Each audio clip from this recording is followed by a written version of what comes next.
I want to move finally to the third of the introductory speeches to my colleague Roisin McLaren. Roisin's the joint national spokesperson of the Scottish Socialist Party. I mentioned that by profession she's an ecologist. The party has charged Roisin responsibility for leading our work in this field, and she convenes the Climate Change Action Group in the party, so I hope you give her a nice warm welcome as you did the two previous speakers. Thank you.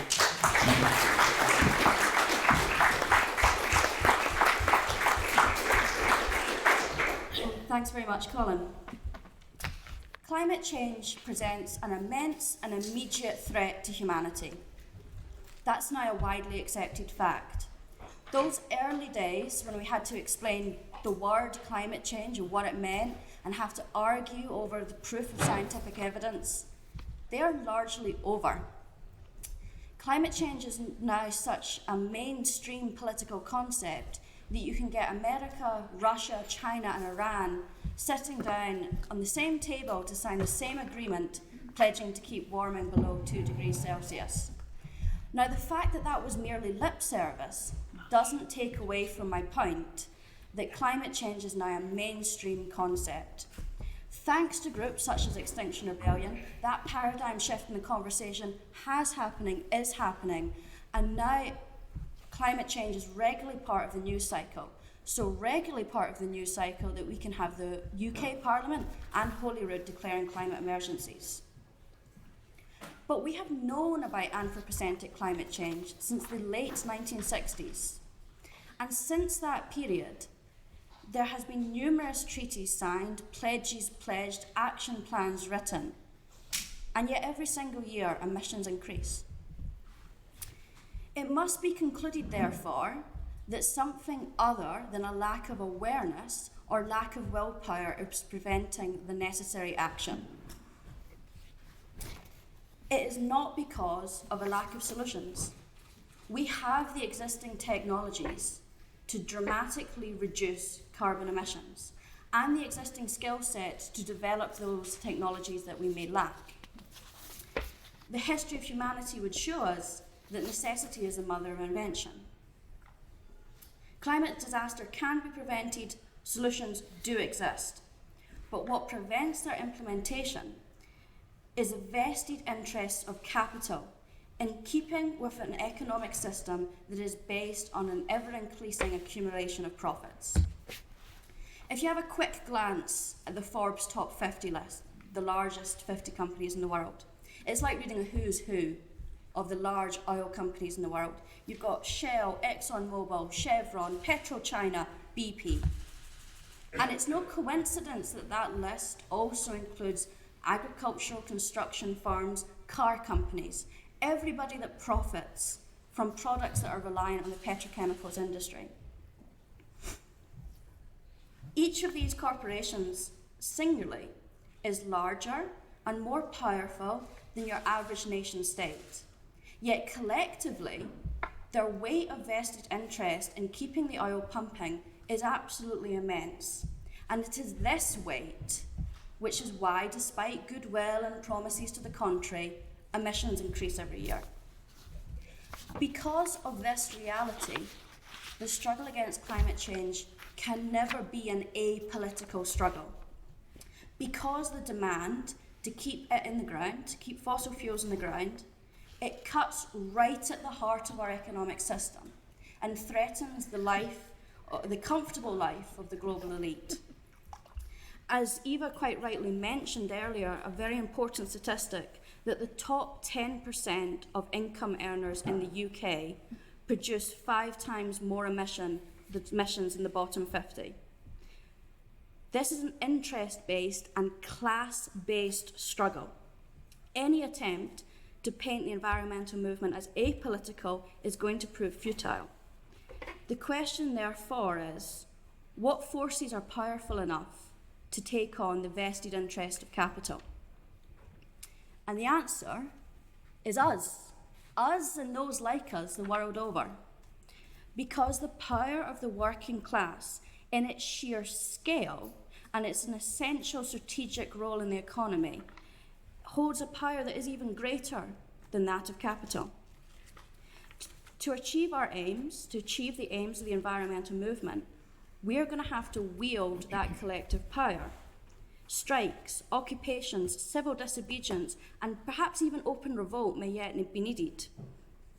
But those actions are not possible without the public on board. The environmental movement cannot just be a very dedicated small group of activists versus an entire economic system. It must be the majority of humanity on Earth versus this global elite. It is essential, therefore, that the solutions that we put forward to climate change improve working people's lives. Solutions that are going to mean austerity, unemployment, and a further marginalisation of the working class majority are not going to meet the mass support that is going to be needed to implement them. But if we link the struggle against climate change with the struggle to create a planned and democratic economy, a radical redistribution of wealth, we can offer a vision of a future which does not just prevent climate disaster, but actually creates a better and a fairer society. The Scottish Socialist Party's approach to this issue has been to do just that by pioneering policies that reduce emissions while improving workers' lives. Since our foundation, and I'm very glad to see the posters at the back, the SSP has advocated for universal free public transport. Give folk a better alternative than using the car. Transport is the largest source of emissions in Scotland and in the UK. And within transport emissions, car use is the largest source. Not only that, it's actually increasing. In fact, car use is Scotland's fastest growing source of carbon emissions. Bold and visionary steps are going to be needed to tackle this problem, and free public transport is just that sort of a step. Estonia is set to become this year the first country to introduce a nationwide free public transport system, and Luxembourg's to follow in 2020. With the cost of commuting between Edinburgh and Glasgow now setting you back £25, that's 40% of the daily income of a minimum wage worker. The necessity of this policy has never been clearer. But the most important demand of the environmental movement is that of democratic control. We need to have a say over how the industry is run, and you cannot do that if ownership lies in the hands of private individuals. The shareholders of private companies have a legal obligation to increase profits every year. Even your most liberal-minded, kind-hearted CEO cannot choose to close their unsustainable oil company. And yet, to prevent climate disaster, Shell, BP, INEOS, they are going to have to be wound down and closed. It's an unsustainable business model. But capitalism has no ability to allow this to happen. It can't be done under that system, which is why public ownership of the energy industry is such a key solution to climate change.